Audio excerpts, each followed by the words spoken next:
नमस्ते दोस्तों, मैं एक शराबी हूँ, मेरा नाम अशोक। हाय अशोक हाय भाई। अशोक भाई। हाय, हाय। अल्कोहलिक एनोनिमस की मदद से और ईश्वर की कृपा से आज शराब नहीं पिया और एक सुखी समाधानी जीवन जीने की कोशिश एक दिन के आधार पे शुरू है। अभी आनंद भैया ने बहुत बढ़िया शेयर किया कि मेरे जीवन में मार्गदर्शक का क्या महत्व है। सबसे पहले तो ये समझना पड़ेगा कि मैंने सही में किसी व्यक्ति की बात आज तक के माना है क्या? वो डिनायल ने मेरे जीवन में इतना सारा काम किया कि बचपने से अभी तक की देख रहा हूँ मैं कि किसी व्यक्ति को मैंने वैल्यू ही नहीं दिया। मैंने स्वयं के सिवाय किसी दूसरे व्यक्ति को वैल्यू दिया नहीं, इसलिए मेरे जीवन में बार-बार शराब आई। अब अल्कोहलिक एनोनिमस में आने के बाद में जब मैं शराब से दूर हुआ, तो एज़ एन इनिशियल दिनों में ही मुझे पता चला जैसे-जैसे मैं प्रोग्राम पे चला कि तू अपने जीवन को हैंडल नहीं कर सकता है, तो तुझे ऐसा ही एक मार्गदर्शक चाहिए जो तेरे बुद्धि के हिसाब से तुझे मार्गदर्शन करे। इसका मतलब ये नहीं है कि मैं अंधा हूँ और इसका मतलब 101% ये है कि मैं सच में अंधा हूँ।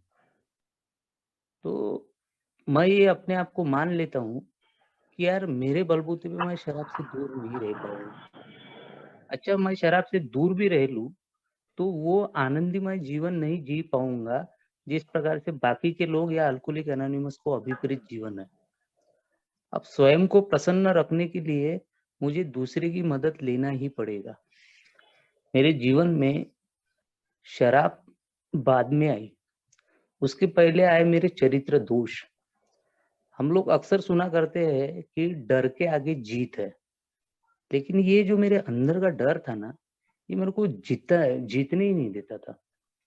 बार-बार एक ऐसा डर सताता था बचपन से की कुछ तो भी मेरे साथ में यार बुरा होऊंगा, काहीतरी माझ्यासोबत वाईट घडेल. हं, तो अपनी आँखों से कभी ऐसा देख नहीं पाया कॉन्फिडेंटली, हर वो समय वो डर सताता था कि मेरे साथ में कुछ विनाश ना हो जाए यार, कुछ बुरा ना हो जाए। और वो बचपन से लेके अभी तक की भी, even in the alcoholic anonymous में आने के बावजूद भी वो डर मेरे साथ में काम कर गया। मेरे को आज भी अगर मैं चलता हूँ ना, तो वो डर काम करता है मेरे जीवन में। कभी-कभार अगर ज़्यादा विचार मेरे मस्तक में अगर है और एक ही सर है मेरा और 10 विचार अगर मेरे दिमाग में चालू है और मैं बाइक से अगर जा रहा हूँ ना, तो मेरे को डर लगता है। ऐसा कॉन्सेप्ट आता मेरे मन में कि यार मेरा गाड़ी पर का नियंत्रण उड़ जाएगा और मैं किसी अनहोनी का घटना का पात्र बन जाऊँगा। तो आज भी वो डर काम करता है, उसका प्रतिशत बहुत कम हुआ है। और इसका मेन जो कारण है, वो है अल्कोहलिक एनोनिमस में वो जो बातें मैंने शेयर किया मार्गदर्शक के पास में और उनका जो मेरे को मार्गदर्शन मिला, वो इम्पोर्टेंट है। अब मैं अल्कोहलिक एनोनिमस में आने की पहले की पूरी जीवन अगर उसका एनालिसिस करता हूँ, तो पता चलता है कि मेरे जीवन में बहुत सारे मार्गदर्शक थे, जिसको मैं अपनी भाषा में बोलता हूँ, मेरे पहले इस दुनिया में आए हुए व्यक्ति, मेरे अपकमर, मेरे रिलेटिव, इसका सबसे बड़ा रोल कॉल था, मेरे जीवन को सही तरीके से जीने के लिए मेरे को प्रवृत्त करने के लिए। और इन सब मार्गदर्शकों के साथ में मैं जब पैदा हुआ, तो सबसे पहला और बोलते ना कि किसी भी कार्य की शुरुआत करने के लिए माँ से बड़ा कोई नहीं हो सकता। अब जब मैं छोटा-सा पैदा हुआ, अच्छा पैदा होने के पहले भी मेरे ख़्याल मेरे माँ ने रखा। मेरे को क्या ज़रूरत थी, उस प्रकार का वो भोजन सेवन करती थी। उसने 9 महीने 9 दिन मेरे को अपने पेट में सँभाला और जिस दिन मैंने दुनिया को पहली बार जब मैंने देखा, तो मेरे माँ का ही स्पर्श मुझे हुआ। तो मैं ये समझता हूँ कि मेरे जीवन में सबसे बड़ा कोई मार्गदर्शक अगर पहला कोई मार्गदर्शक होगा, जिसकी तुलना मैं किसी मार्गदर्शक से नहीं कर सकता। और माँ अलग जगह, अल्कोहलिक एनोनिमस के अपकमर या मेरे मार्गदर्शक हुए जितने भी अभी तक के, वो अलग जगह। पण मेरी आई का वो स्पर्श ऐसा लगा मुझे कि यार दुनिया में जो सुखद स्पर्श होता है ना, उससे बेहतर स्पर्श नहीं हो सकता। वो बचपने का स्पर्श हो और आज भी स्पर्श हो, उसमें कभी तफावत नहीं हुआ। उस स्पर्श में कभी ममता कम हुई नहीं, उस स्पर्श में कभी प्रेम कम नहीं हुआ। उस स्पर्श में, उस टच थेरापी में मेरे प्रति प्यार कम नहीं हुआ। वो हर समय मेरे को आभास कराते रहा उसका टच कि तेरे को अच्छी दिशा में जाना है। अब मैं जैसे पैदा हुआ तो मेरे को दूध पीना नहीं आता था। हाँ, तो जैसे ही पैदा हुआ तो मेरे को 24 घंटे के अंदर में, जब वो मेरे को पेट में मेरे को भूख लगी, तो पहली बार मेरे आई ने मेरे को मेरा मुंह लेके अपने स्तन को लगाया। अब दूध पीना मेरे माँ ने मेरे को सिखाया। जीवन का पहला गुरु जिसका मुझे स्पर्श हुआ, जीवन का पहला गुरु जिसके स्तन से मैंने अपनी पेट की भूख मिटाई, और जीवन का पहला ही गुरु जिसके साथ में मैं खुल के हंसा और जिंदगी की शुरुआत होती रही। जहां पे मैं जैसे जैसे मैं बड़ा होते गया, तो उसने मेरे को धूप से बचाया, उसने मेरे को बारिश से बचाया, उसने वो संकट समय परिस्थिति से मेरे को निकालने की कोशिश की जहां से मेरे को तकलीफ हो रही थी। हर वो तकलीफ उसने झेला, मुझे अपना शिष्य से भी बलकर माना। बेटा प्लस शिष्य, वो गुरु मावली हर वो संकटों से मेरे को निकालती रही और मैं उसके सानिध्य में पलते रहा। जैसे जैसे मैं बड़ा हुआ और जब मैं पहली बार चला ना मित्रों, तो मेरी माँ हंस पड़ी और मेरे को ऐसा लगा उस समय में कि यार वो उसके जीवन का सबसे आनंदी क्षण, कि जब मैं पहली बार चला, कितना सारा नवल लगाऊंगा उसको कि वो लड़खड़ाते पैरों से मैं चलना सीख रहा हूँ और वो मेरा हाथ पकड़ के उल्टा चल रही है मुझे सीधा चलाने के लिए। माँ अपने बच्चे को सीधा चलाने के लिए उल्टा चलती है, बच्चे को सीधा चलाना सिखा देती है। तो जैसे जैसे मैं बड़ा हुआ, तो ये गुरु बड़ा महत्व का था मेरे जीवन में। मेरे पारिवारिक शराबीखोरी की वजह से, मेरे पिताजी की शराबीखोरी की वजह से कभी पिताजी का मार्गदर्शन मिला नहीं। तो मैं ये नहीं कहूंगा कि मेरे पिताजी ने कभी मुझे मार्गदर्शन नहीं किया। जब मैं बड़ा हो गया, उस समय में उनका मार्गदर्शन अवश्य मिला मेरे को। लेकिन सबसे बड़ा गुरु, बोलते ना कि ये जो मेरा गुरु है ना, पहला गुरु, कि ये गोविंद से भी बड़ा है। वो कबीरदास बड़ा सुंदर लिखता है, गुरु गोविंद दोनों खड़े, काके लागू पाव, बलहारी गुरु आप पे जो गोविंद को मिला है। ये मेरी जो माँ है ना, ये सबसे बड़ा गुरु है और इसकी गुरु दक्षिणा शायद मैं आजीवन नहीं दे पाऊंगा। जैसे जैसे मैं चलना सीखा, जैसे जैसे मैं बड़ा हुआ, तो मेरी जरूरत के हिसाब से मेरे को वो ढालती थी, समाज के लोगों से बचाया करती थी, लोगों की तकलीफें इसको ना हो इसलिए लड़ पड़ती थी लोगों के साथ में। मैं कितना भी बुरा हूँ, कितना भी निगेटिविटी मेरे अंदर में है, उसके बावजूद उसके अंदर, मेरे अंदर में उसको कभी निगेटिविटी दिखती ही नहीं थी। वो हर समय मेरे अंदर की निगेटिविटी निकाल के एक अच्छा इंसान अशोक बन जाए, मेरी बुढ़ापे की काठी बन जाए, इस प्रयास में रहती थी। और फिर मैं जैसे 5-6 साल का हुआ तो मुझे स्कूल में डाला गया। अब स्कूल में मेरा दूसरा मार्गदर्शन, स्कूल में मेरे को बचपन में पढ़ाया गया, क्लास में मैं पहली में एडमिशन हुआ तो, और मेरी माँ का इतना प्रेमळ स्वभाव था ना, तो उसने मेरे को लगता नहीं कि वो 5-6 साल की उम्र तक के मेरे को मारा होगा, और इतना मेरे को डिटेल में याद नहीं है, बट 5 साल से थोड़ा बहुत मेरे को याद है कि जब मेरा पहली में एडमिशन हुआ तो पहली बार ब्लड विरहित मार्गदर्शन मिला, कि वो मेरे दूसरे गुरु बने। अच्छा, वहां पे मैं शरारत करता था तो वो लोग डांटते थे, और मेरे माँ का स्वभाव था डांट में भी प्यार। यहाँ पे मेरे को डिसिप्लिन सिखाया गया, क्योंकि बोला जाता है जिस कमरे में बैठ के हम शिक्षा लेते हैं वहां से समाज का निर्माण होता है, और समाज के निर्माण करने के लिए गुरु को कुछ डिसिप्लिन और कुछ स्ट्रिक्ट रूल्स फॉलो करना ही पड़ता है। तो वहां पे मैं जैसी शरारतें करता था तो वो लोग मेरे को डांटते थे, मैं ज्यादा शरारत करता था तो वो लोग मुझे मारते थे।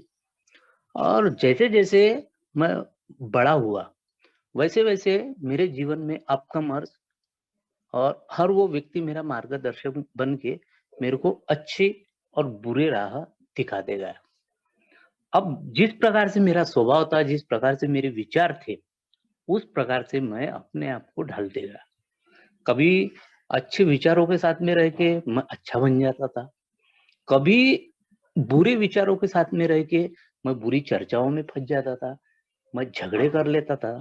और जैसे जैसे मैं जवान हुआ और घर की जिम्मेदारियों के साथ में जब वो जिम्मेदारी मेरे को घर की मिली, तो जब मैंने पहली बार शराब पिया, तो देखो यार, शराब कोई आसानी से इतना पीता नहीं है।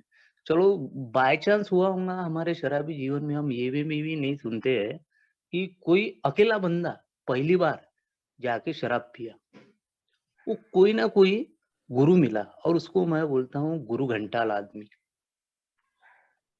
हम लोग अल्कोहलिक एनोनिमस की मीटिंग में सुनते हैं कि बुरी चीजों का व्यसन करने के लिए हमको पहली बार पैसे खर्च नहीं करने पड़ते। जीवन में सिगरेट का उदाहरण ले लो, जीवन में खर्रे का उदाहरण ले लो, या शराब का उदाहरण ले लो, तो कोई ना कोई वेल विशर, जिसको हम लोग दोस्त बोल रहे हैं, जिसको हम अपना गुरु बोल रहे हैं, वो आदमी हमको उस शराब के बारे में, उस नशा के बारे में इतने सारे एडवांटेज बताता है ना, तो न पीने वाला भी आदमी पी ले।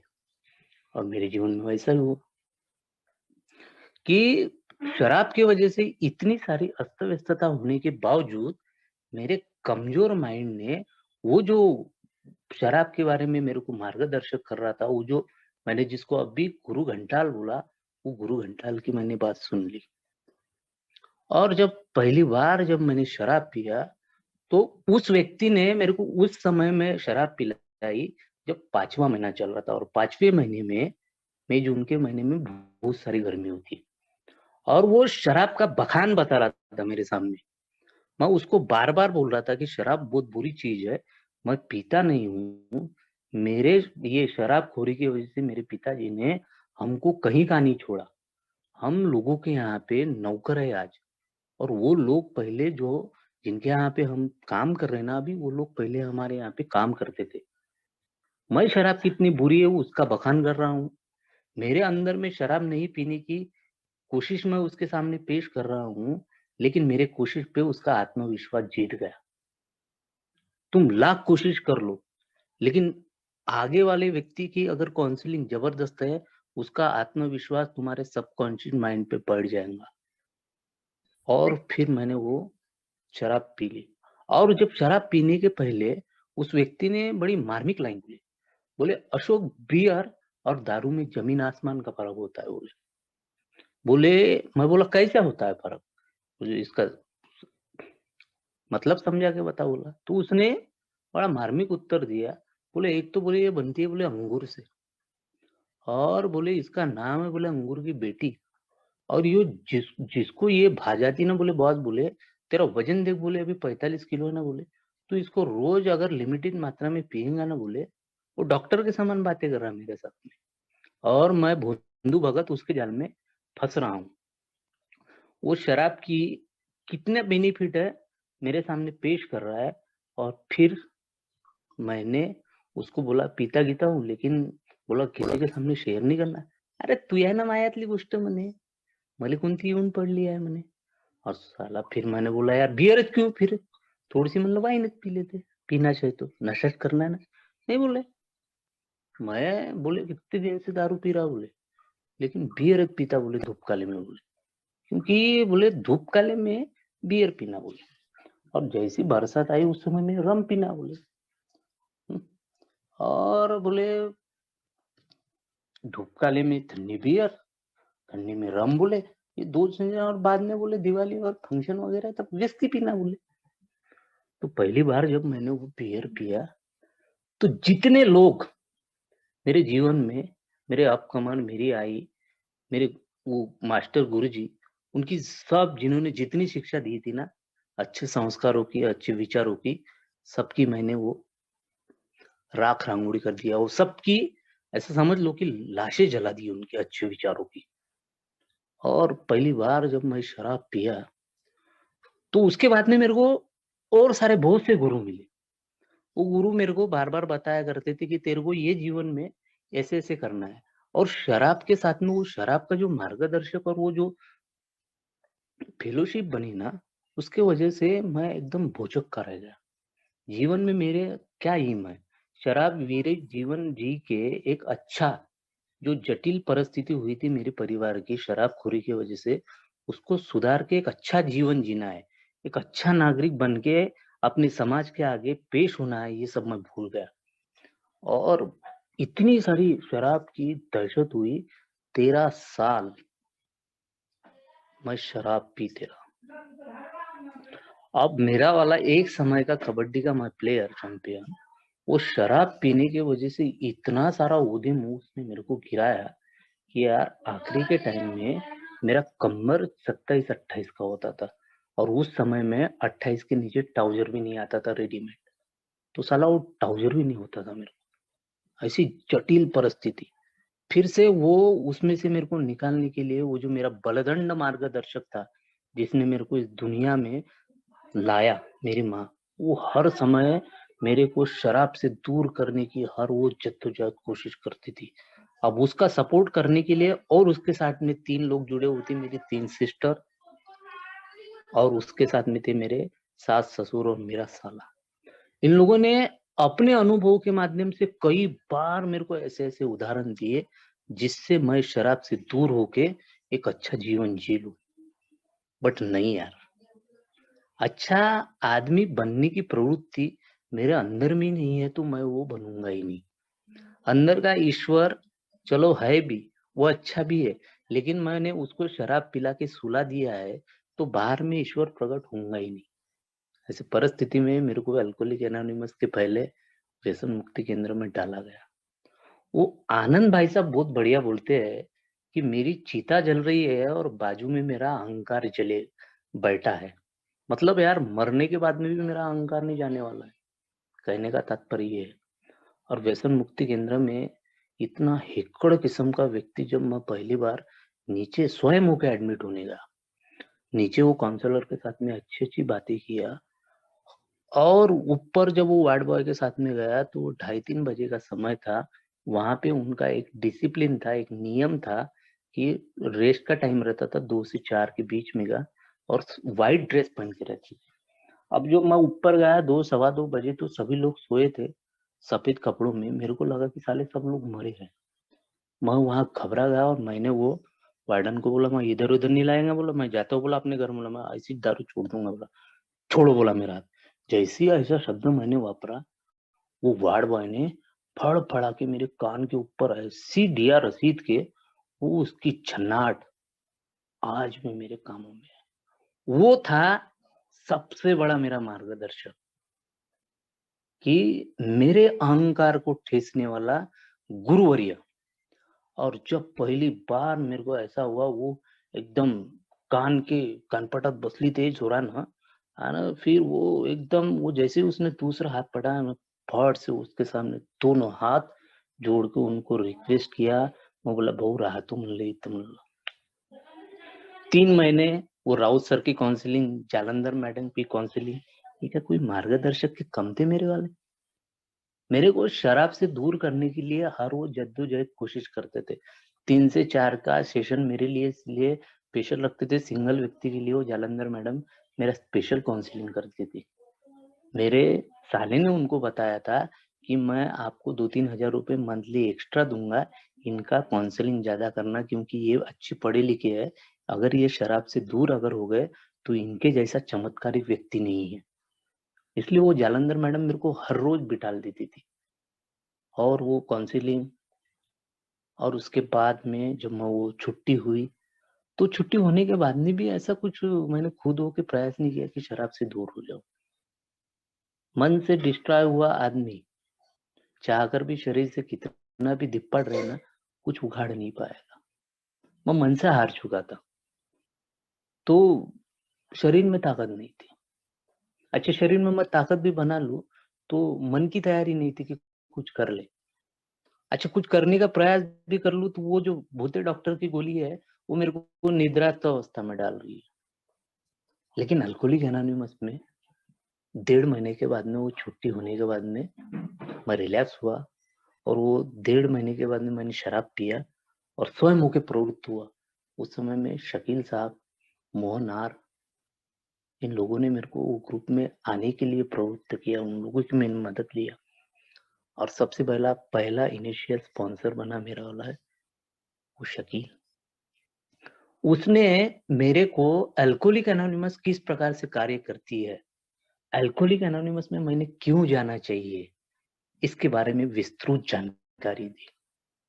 और किसी अच्छे मार्गदर्शक का सुन के वो उसके पीछे पीछे भी चल रू ना अल्कोहलिक एनोनिमस में, तो समझ लो यार जीवन की नैया पार होने वाली है। सही धर्रे में, पानी में तेरी नाव खड़ी है, बट तेरा लकड़ा बहुत मजबूत है। कितने भी तूफान आने दो, समुद्र आपका बाल भी बांका नहीं करेगा। नाव मजबूत है अल्कोहलिक एनोनिमस की।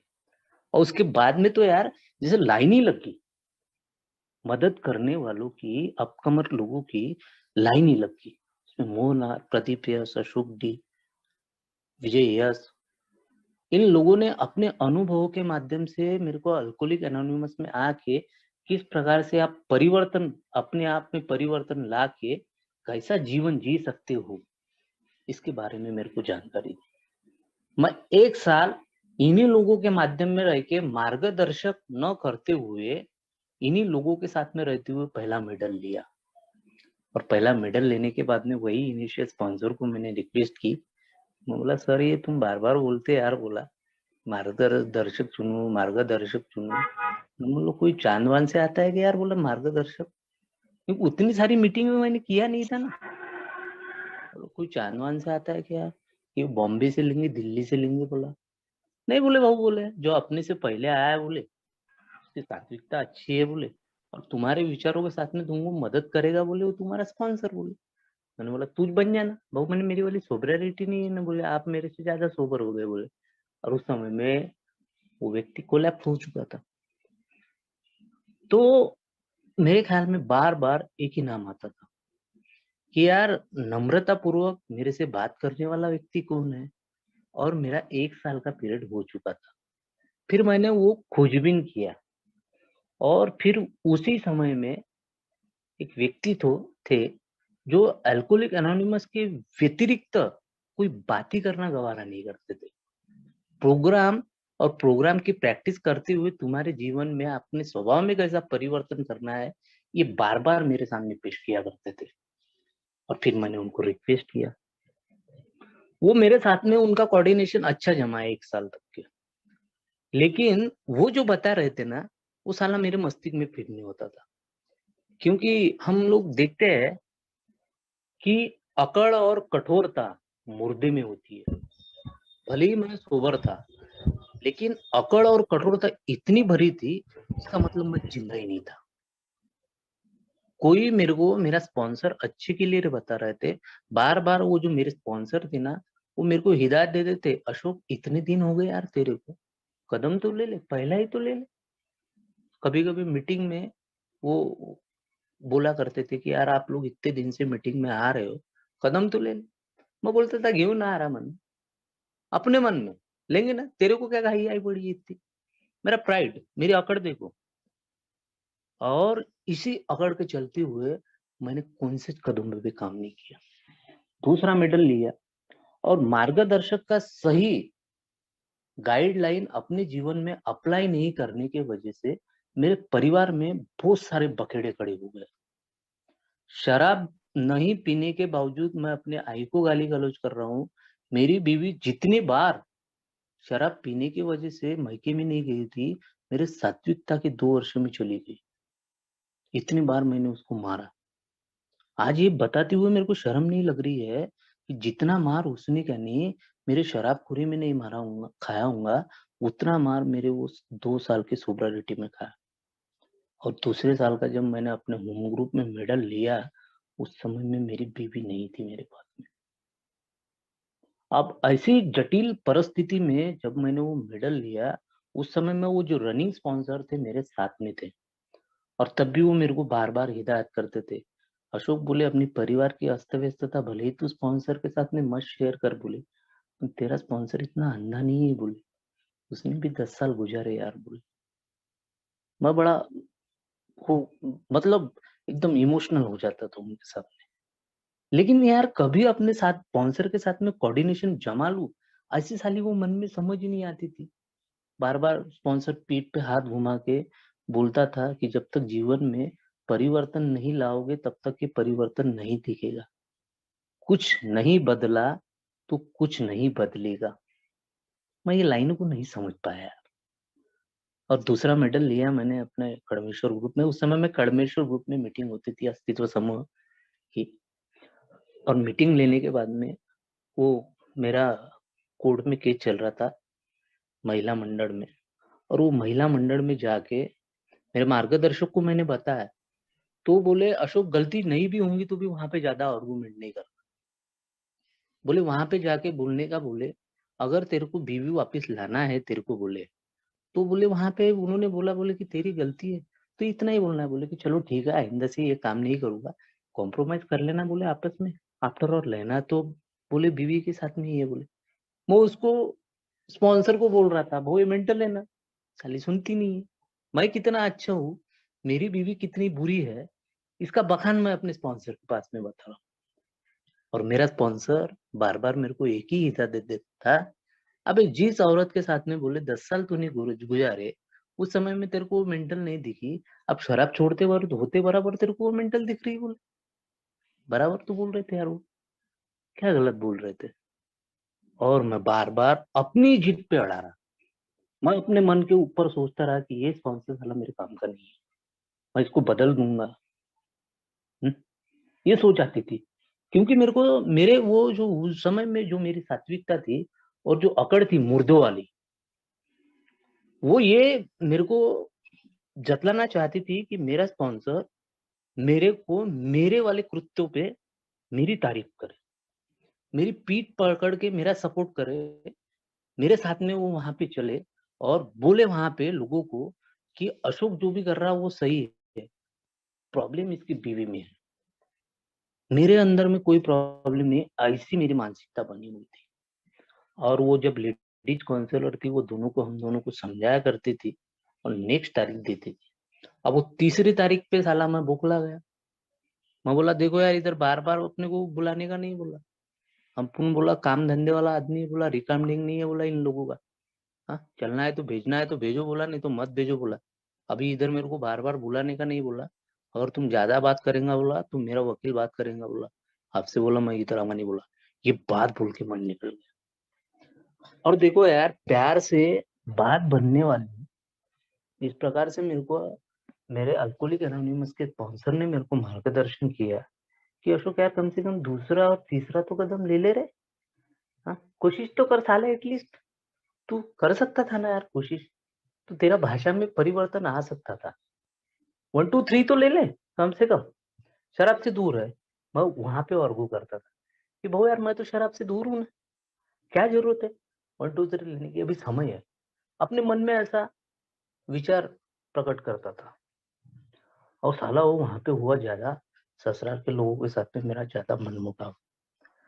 सही मार्गदर्शक, सही निर्णय मुझे दे रहा है, लेकिन मेरी जटिल मानसिकता वो निर्णय पे चलने के लिए प्रवृत्त नहीं हो रहा है।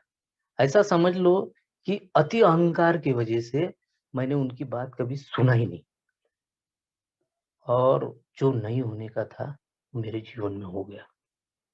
बार-बार मेरे को मेरा स्पॉन्सर उन खड्डों से, उन तकलीफों से बार-बार निकाल के एक अच्छे रोड पे लाने की कोशिश कर रहा था। देखो यार शिक्षक और मार्गदर्शक एक ही जगह रहते हैं, लेकिन उनके जो चेले हैं ना कहाँ के कहाँ पहुँच गए।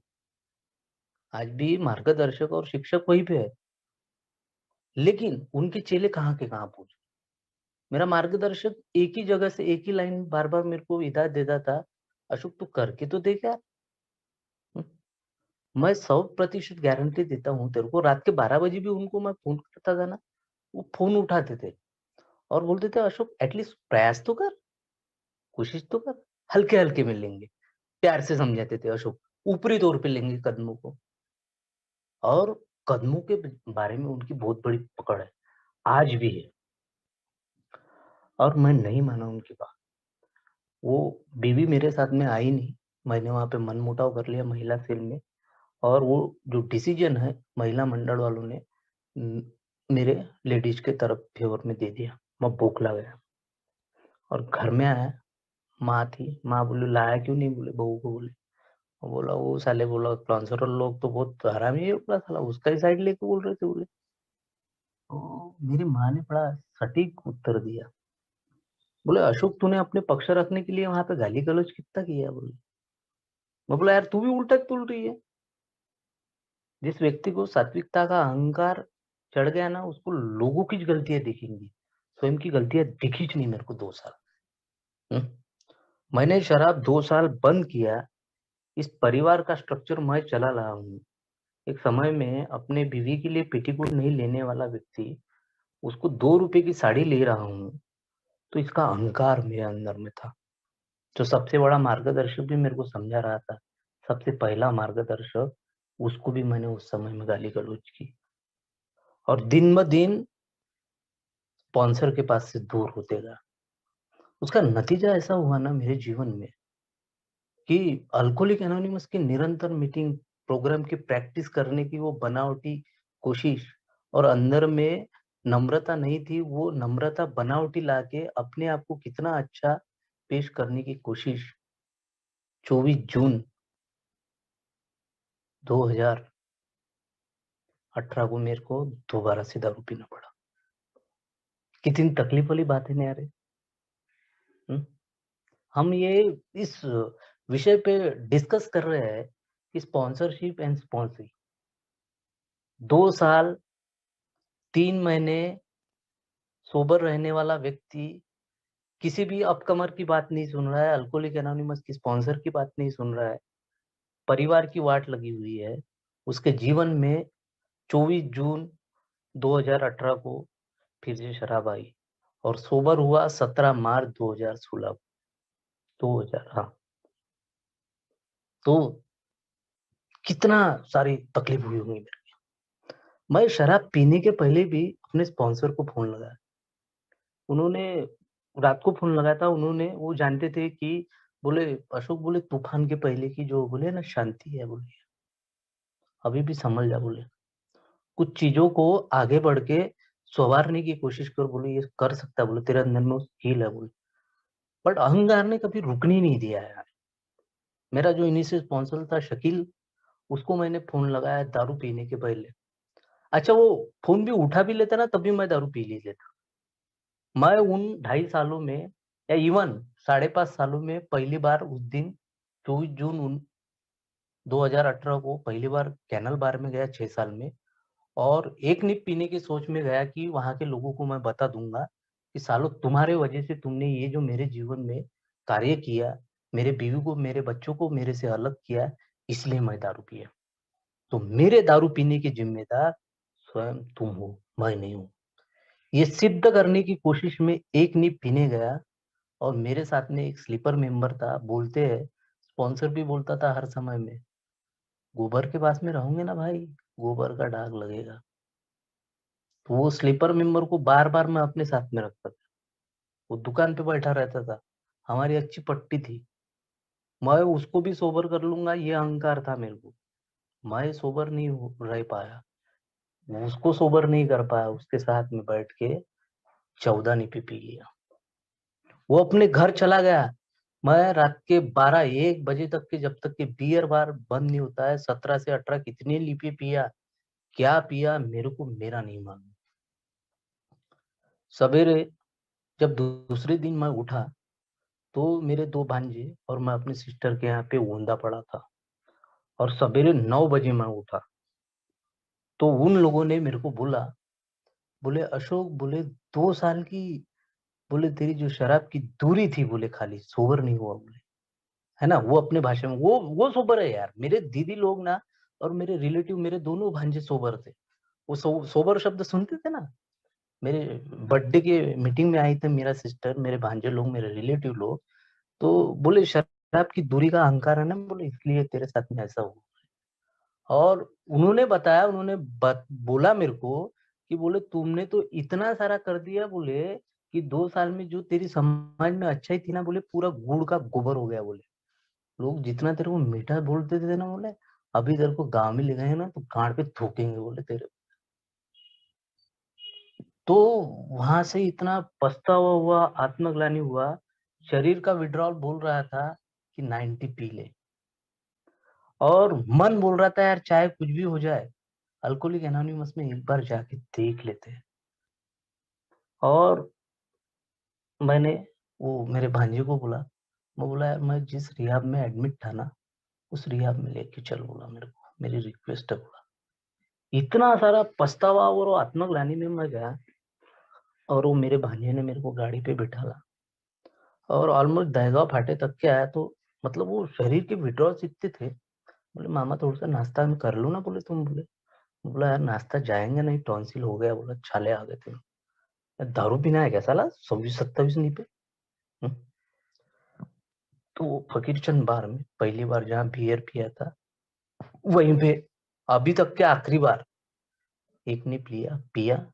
वो नवचैतन्य व्यसन मुक्ति केंद्र में जाके वो राउत सर के पैर पड़ा, वो जालंधर मैडम के पैर पड़ा, और उनको पूरी आप बीती बता दी। तो वहां के जो टीम थे, जो मेन प्रबंध थे, मैनेजर थे उस संस्था के, वो बोले, अशोक नगराणे नाम है उनका। वो बोले अशोक, बोले तुमने बोले बहुत सा सहकार्य हमको किया है, बोले आपको लगता है बोले कि आपकी विड्रॉल्स निकालने के लिए आप 8-10 दिन अगर रुक सकते हैं तो हमारे तरफ से तुमको मदद है। बोले क्या वो नगराणे सर मेरे मार्गदर्शक नहीं रहे होंगे? हर वो व्यक्ति मेरे को सुधारने के लिए अपने प्रतिशत 100 अपने प्रति 100% दे रहा है, और मैं उनकी 100% किए हुए मदद को लातों से तुड़वा रहा था। मैं बोला नहीं, इधर उधर रहने की जरूरत नहीं है। मैंने अपने अनुभव शेयर किए और राउत मैडम की काउंसलिंग सुनी, और फिर उसके बाद में वो पहले स्पॉन्सर को मैंने कभी फोन नहीं किया। हालांकि वो आज भी पीठ पर से हाथ घुमाते हुए, अच्छे संबंध है मेरे वाले, मैंने उनको फोन करके आगे से बोला कि सर आपकी मेरी वाली साथ में बहुत अच्छी बनी, बट आगे से मेरे को ऐसा लगता है कि मैं आपके साथ में एडजस्ट नहीं हूँ, बड़ा नम्रता पूर्वक। और उन्होंने भी बोला, लेकिन अशोक बोले तू मेरा प्रिय शिष्य था, बोले और हमेशा रहेगा, बोले कभी भी तेरे को यार जरूरत पड़े ना, बोले तो मेरे पास में जरूर आना, बोले अपन बातचीत कर सकते, बोले वो दिन है, आज का दिन है। कभी मुझे ऐसा नहीं लगा कि वो जो मेरे वाले पुराने स्पॉन्सर थे वो मेरे वाले स्पॉन्सर नहीं है। आज भी उनका वो मार्गदर्शक मेरे जीवन में चला है, और मैं ये आज छाती ठोक के बोल सकता हूँ कि उन्होंने दिखाए गए, चलो उस समय में प्राइड था, अहंकार था, लेकिन उन्होंने जो सच्चाई और अच्छाई का मेरे को मार्ग दिखाया, वो बार बार मेरे को हिदायतें देते रहे। उसके वजह से ही मैं शराब पीने के बावजूद भी दोबारा से सीए में आया, और फिर मैंने दूसरा स्पॉन्सर किया। अब स्पॉन्सर के साथ में मेरा जैसा खेड़पड़ स्वभाव था, उसी प्रकार के ये मेरे दूसरे स्पॉन्सर थे। अच्छा, इसमें मैंने उनको ढूंढा नहीं, उन्होंने मेरे को ढूंढा, तो उनका अलग इंप्रेशन रहा। इसका मतलब ये नहीं है कि मेरे वाले जो पहले स्पॉन्सर थे वो की तुलना मैं इनके साथ में कर रहा हूँ। वो अपनी जगह है। हम्म? प्रभु राम अपनी जगह है, भगवान श्री कृष्ण अपनी जगह है। दोनों मार्गदर्शक रहे हैं हर व्यक्ति के, हर बुरे व्यक्ति को अच्छाई पे लाने के लिए दोनों व्यक्ति ने काम किया है। तो वो एक समान ही थे मेरे लिए। मैं स्पिरिचुअली थोड़ा सा ज्यादा ज्ञानी हूँ, इसलिए वो शब्द मेरे शेयरिंग में निकलते हैं, उसके लिए मैं माफी मांगता हूँ आप लोगों से। बट ये दोनों का उतना ही महत्व है मेरे जीवन में। और उन्होंने मेरी रीढ़ के हड्डी को पकड़ा कि क्या है तेरी कमजोरी, और जिस प्रकार से उन्होंने मेरी मैन्युफैक्चरिंग की, एक अंडे पे मुर्गी को बैठा लो, क्या होगा? चूजा होगा। अब उसी मुर्गी को एक पत्थर पे बिठा लो, क्या होगा? कुछ नहीं होगा। अब वो मुर्गी को हटाओ, उस पत्थर को अंडे के साइज में ले लो, उसको पेंट करके मुर्गी पे बैठा लो, फिर भी चूजा नहीं होगा। जब तक के तेरे अंदर में, वो तेरे अंदर के अंडे में जान नहीं है, तब तक कि कितनी भी मुर्गियां तेरे ऊपर में बिठा ले, तू बदलने वाला नहीं है। और जब वो शराब पिया और वो अहंकार का गुब्बारा फूटा, तब जाके पता चला कि मेरे को मेरे मस्तिष्क के हिसाब से नहीं काम करना पड़ेगा, इन लोगों की आंखों से देखना पड़ेगा। तब जाके अल्कोहलिक एनोनिमस का मार्गदर्शक कितना शक्तिशाली हो सकता है, उसके मदद के बगैर तू कुछ भी नहीं कर सकता है, ये मेरे को समझ में लगा। अंधे और लंगड़े की दोस्ती रहती है। मैं बड़ा होशियार समझता हूँ ना अपने आप को कि मैं सब मैनेज कर लूंगा, मैं अपनी आंखों से दुनिया को बदल दूंगा। एक्चुअली मैं बिना आंखों वाला अंधा हूँ। मेरी बाहरी आंखें देख रही है, लेकिन अंदर की आंखें ना शैतानी विचारों से बंद है। वो अच्छे विचारों की खिड़कियां नहीं खुलने दे रही है। अंधा और लंगड़ा दोनों बहुत गहरे मित्र है। अब एक ही मकान में वो रह रहे हैं, और मकान में एक दिन आग लग गई, और जब लग गई साला आग, तो सब गए भाग। अब वो जो अंधा व्यक्ति है ना, उधर ही भागे जिधर ज्यादा आग की लपटें लगे। अब ये लंगड़ा व्यक्ति वहां से उसको आवाज देने की कोशिश करे, भागने की कोशिश करे, बट उससे चला ना जाए क्योंकि वो लंगड़ा। और अंधा आदमी व्यक्ति बार बार आग में इसलिए जाए क्योंकि उसको दिखे ना, वो अंधा है। तो दोनों का वहां पे मिलाप होता है। वो लंगड़ा व्यक्ति अंधे को बोलता है, बोलते ऐसे से तो साला अपना, बोलते लंका दहन हो जाएगा यार, बोलते तो अपने को कुछ ना कुछ योजना करना पड़ेगा, बोलते इस आग से अगर बचना है। तो अंधा व्यक्ति बोलता है क्या करना है, बोलते तो तू बन जा, बोलते मेरे पैर, और मैं बन जाता हूँ, बोलते तेरी आंखें। तो ऐसे करने की वजह से ये आग से हम लोग बाहर चले जाएंगे। अब साली कहानी हुई है नहीं हुई है ये मेरे को मालूम नहीं है, लेकिन मैसेज बड़ा कमाल का है यार। मैं इतना अहंकारी व्यक्ति, मैं सब चीजें कर लूंगा, मैं शराब भी बंद कर दूंगा, अपने परिवार को भी मैनेज कर लूंगा, मैं खुद अपनी आंखों से सब दुनिया को बदल दूंगा। लेकिन जब वो मार्गदर्शक ने बताया ना, अबे साले अंधे अंधे आंखों के, तू मेरे आंखों से चल देख, और चल तू अपने पैर से।